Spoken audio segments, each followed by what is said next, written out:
함녀는 요를 죽이고 드디어 오나라의 왕이 되었다.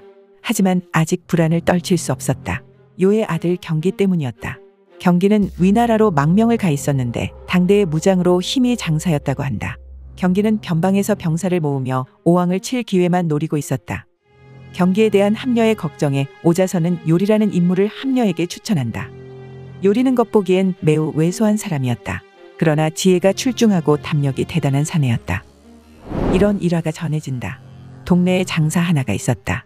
그 천하장사는 자신이 바닷속 용신과 싸운 용맹한 사람이라고 동네 사람들에게 자신의 무용담을 설명하며 거들먹거렸다고 한다. 그런데 요리가 나서서 오만하다며 그 장사에게 호통을 쳤다. 사람들 앞에서 망신을 당한 장사는 아무 대꾸도 못하고 얼굴을 붉힐 뿐이었다. 집으로 돌아온 요리는 아내에게 낮에 있었던 이야기를 했고 망신당한 그자가 밤에 복수하려 찾아올 테니 대문을 걸지 말고 등불도 그냥 밝혀두라고 했다.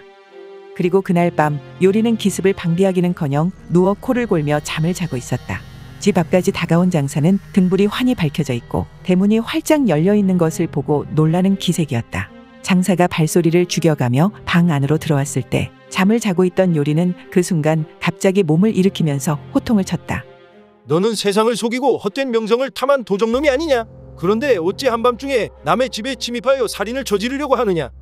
장사는 요리의 목에 칼을 대고 이렇게 위협했다.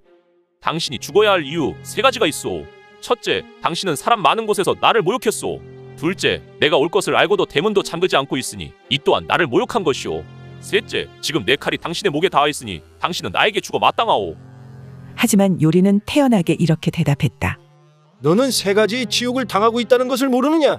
너는 군중들 앞에서 나에게 호통을 들었음에도 감히 항거하지 못했으니 그것이 첫 번째 지옥이고, 기침소리도 없이 몰래 남의 집에 들어온 사람을 대장부라 할 수 없으니 그것이 2번째 지옥이고, 나와 정정당당하게 대결할 생각은 안 하고 비겁하게 칼로 나를 협박하고 있으니 이것이 3번째 지옥이다. 이렇게 부끄러운 짓을 한 것을 내 놈은 모르겠느냐?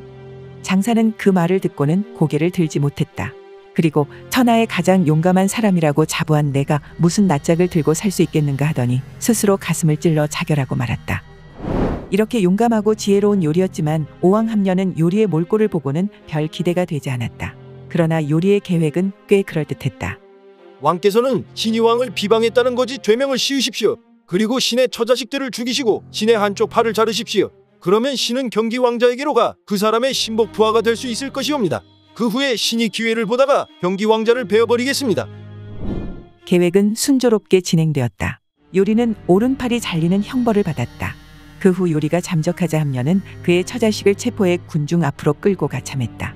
그리고 이 소문은 주변 국가들로 퍼져나갔다. 시간이 흐른 후 요리는 드디어 경기 앞에 섰다. 경기는 어떤 음모가 있을지 몰랐기 때문에 처음에는 요리를 경계했다. 그러나 요리가 오왕 함녀를 비방했다는 죄로 한쪽 팔이 잘리고 처자식을 다 잃었다는 것을 알게 되자 경기는 그에 대한 의심을 풀었다. 요리는 경기를 도와 전쟁을 준비했고 드디어 출정하는 날이 되었다. 큰 강을 건너게 되었을 때 요리는 경기와 함께 지휘선에 있었다. 기회를 살피던 요리는 바람에 몸을 날려서 경기를 찔렀고 경기의 몸통을 뚫었다. 같은 편인 줄 알았던 요리에게 기습을 당한 경기는 죽어가며 이렇게 말했다. 용사라고 생각한 내가 고작 외팔이 너에게 죽는구나. 그리고 요리를 죽이려고 하는 자신의 군사들에게 하루에 2 용사를 죽게 해서는 안 된다며 요리를 놓아주라고 명한 후 얼마 안 가 숨을 거둔다.